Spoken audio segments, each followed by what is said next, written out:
जी हाँ, हर बजट में संपूर्ण मांगलिक व्यवस्था और वो भी एक ही छत के नीचे। शुभ परिसर, पैराडाइज होटल, लक्की गार्डन, नारमदीय धर्मशाला, गुरु नानक परिसर, बापू गार्डन, गंगराड़े धर्मशाला, अमृत गार्डन, छोटी छेगांव। जी हाँ, आप शादी तय करें और बस एक फोन हमें करें।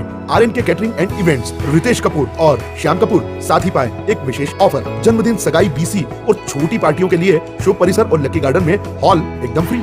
देखिए, चाहे प्रदेश की शिवराज जी की सरकार हो, चाहे देश की मोदी जी की सरकार हो, ये सरकार ने हमेशा किसानों का हित पहले देखा है और हमारी सरकार किसानों के साथ में इस दुख की घड़ी में कंधे से कंधा मिलाकर खड़ी है। किसानों को किस तरह से सरकार की योजनाओं का लाभ मिल सकता है, हमारी दोनों सरकारों ने काम किया है। और ये अतिवृष्टि और आंधी तूफान की वजह से जो कल भी बहुत सारे हमारे बुरहानपुर क्षेत्र में, क्योंकि केले की फसल प्रमुखता से ली जाती है और लगभग 50 से अधिक गांवों में इस हवा आंधी तूफान की वजह से, ओला की वजह से काफी नुकसान हुआ है। आज सुबह से ही मैं 7 बजे से प्रशासन के अधिकारी, कलेक्टर और इनके साथ में विभिन्न गांवों का दौरा करके आया हूं और भारी नुकसान किसानों को हुआ है। माननीय मुख्यमंत्री से भी इस विषय में चर्चा हो चुकी है। माननीय मुख्यमंत्री जी ने भी सभी अधिकारी को निर्देश दिए है कि एक एक किसान की नुकसान की भरपाई हम किस तरह से कर सकते हैं। एक एक खेत जाकर उसका मूल्यांकन करें और उसका आकलन करके उसका 4-5 दिन के अंदर सही आकलन उसका आ जाएगा और ज्यादा से ज्यादा किसानों को उसके नुकसान की भरपाई हम दिला सके, ये हम सब लोग मिलकर प्रयास करके किसानों के इस दुख भरी घड़ी के साथ खड़े हैं। जी, आप कह रहे हैं किसानों के हित की सरकार है, किसानों के हित में फैसले लेते हैं। प्याज का समर्थन मूल्य अभी तक चेंज नहीं हुआ है, 5 साल से ज्यादा हो गए किसानों को इसकी लड़ाई लड़ते हुए। आप प्याज की बात क्यों ले रहे हो? चाहे मूंग की बात कर लो, चाहे गेहूं की बात कर लो, चाहे चने की बात कर लो, चाहे आप सरसों की बात कर लो, और हर फसल का ध्यान रखने का काम हमारी सरकार कर रही है। और प्याज को भी कहीं न कहीं जब बहुत ज्यादा रेट कम हुए थे तो उस समय हमारी सरकार ने ही प्याज को भी 8 रुपए किलो में खरीदने का काम शिवराज जी की सरकार ने किया था, ताकि हमारे किसान के साथ में इस समय जो परिस्थिति है उस परिस्थिति के हिसाब से हम किसान के साथ में खड़े रह सकें। में लगातार अतिक्रमण बढ़ रहा है, पार्किंग की जगह भी नहीं।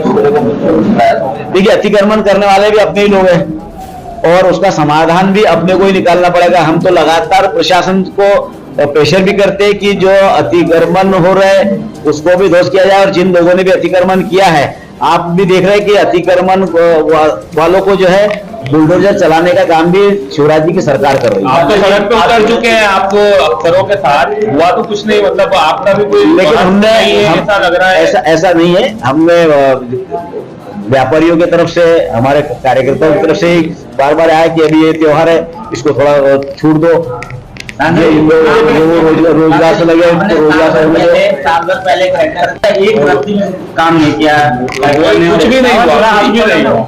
आपकी नाकामी मान है? नहीं, किसी की नाकामी नहीं है। सब लोग अपने अपने स्तर से प्रयास पूरा कर रहे हैं और ऐसा नहीं कह सकते कि हमारे उसमें रत्ती भर भी असर नहीं हुआ है। उसके बाद बार बार उसमें व्यापारियों को समझाई दी जा रही है और जो अतिक्रमणकारी चाहे ठेला लगाने वाले, फिर वही बात आती है कि आप और हमारे में से कुछ लोग आकर खड़े होते हैं कि भैया उसका रोजगार का सवाल है। आप अपने लोगों से अपील करेंगे कि अतिक्रमण न करें। हमको सभी से अपील कर रहे हैं कि अतिक्रमण करने का अधिकार किसी को भी नहीं है, तो इसलिए अतिक्रमण करना भी नहीं चाहिए। जो अतिक्रमण करेगा उसका अतिक्रमण तोड़ने के लिए प्रशासन पूरी तरह से तैयार है। भाजपा के नेताओं ने कहीं अतिक्रमण कर रखा है। यदि किया होगा तो आप उनको उजागर करिए। मैं नाम से गांजा गोदाम में जो रास्ता है उस पर भाजपा नेता ने दुकान बना रखी है, नाले पर दुकान बनी। यदि नाले पर दुकान बनी है और उसकी शिकायत हुई है तो उसमें प्रशासन अपनी तरफ से काम करेगा।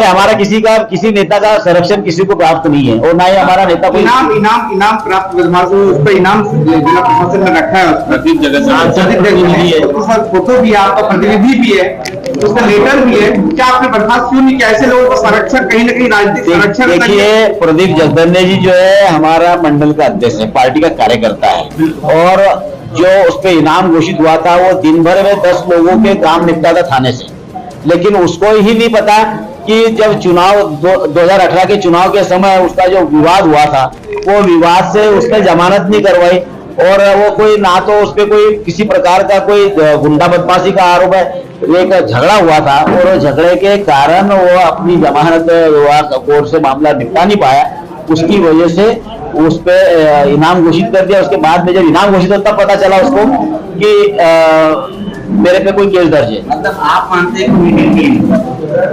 तो नीति क्लियर नहीं है क्योंकि लेकिन उसने कानून का पालन करना चाहिए था, कानून का पालन नहीं किया उसने, तो उसको हमने समझे थी भैया जमानत करवा दे। नहीं, प्रशासन को कौन गलत बोल रहा है? हमने कहा प्रशासन गलत बोल रहा है, प्रशासन क्लीन चीट भी नहीं दिया मैंने, उसने उसका पालन करना चाहिए। मैंने ये कहा कि उसने उसमें यदि प्रकरण दर्ज था तो उसने उसको संज्ञान में लेना था और उसने निराकरण कराना था। सांसद जी, एक बात मैंने आपसे पूछी है कि जो भीड़ निगम है उसमें काफी करप्शन है, उसके बावजूद वहाँ पे करप्शन का जो आरोपी है उसको अधिकारी बना के बैठा रहा। मैं अभी आपने मेरे ध्यान में अभी बात लाई है, मैं तो कभी बीज निगम जाके देखा नहीं। बीज प्रमाणीकरण में लोकायुक्त का प्रकरण था, सीना झंडा गाड़ करके बिल्कुल बैठे हुए आनंद नगर में, सबका फोन ब्लैक लिस्ट में, कोई संवाद नहीं कर सकता है, पूछ नहीं सकता उनसे। हमारा तो मंत्री जी आपने तो संवाद करने की कोशिश करी, मुझे तो उसका नंबर भी मालूम नहीं, ना तो मैं अभी तक उससे संपर्क करने की कोशिश। सारे नंबर ब्लैक लिस्ट, अभी आज फोन लगवाई किसी से। अभी आपने बताया तो हम माननीय मंत्री से भी बात करेंगे और कलेक्टर से बात करेंगे यदि इसके ऊपर प्रकरण दर्ज है। कमल पटेल के सालीपुर में पैसे देता हूँ सब, वो ऐसा यदि बोल रहे तो गलत बोल रहे हैं, इसका कोई प्रमाण नहीं है। बहुत बहुत धन्यवाद सबको। घर में हो शादी विवाह या कोई भी मांगलिक आयोजन, टेंशन किस बात का। रश्मि टेंट हाउस वाले जगदीश भाई का दशमेश परिसर, अवस्थी चौराहा और रश्मि मांगलिक परिसर सेठी नगर है ना। जी हाँ, जहाँ आपको मिलेगी सारी व्यवस्थाएं जैसे catering, sound, stage, lights, decoration और वो सब जो बनाएगी आपके आयोजन को और भी बेहतर। तो फिर देर किस बात की, शीघ्र ही बुक करें। संपर्क जितेश कपूर 9770434886, नितेश कपूर 9827537488।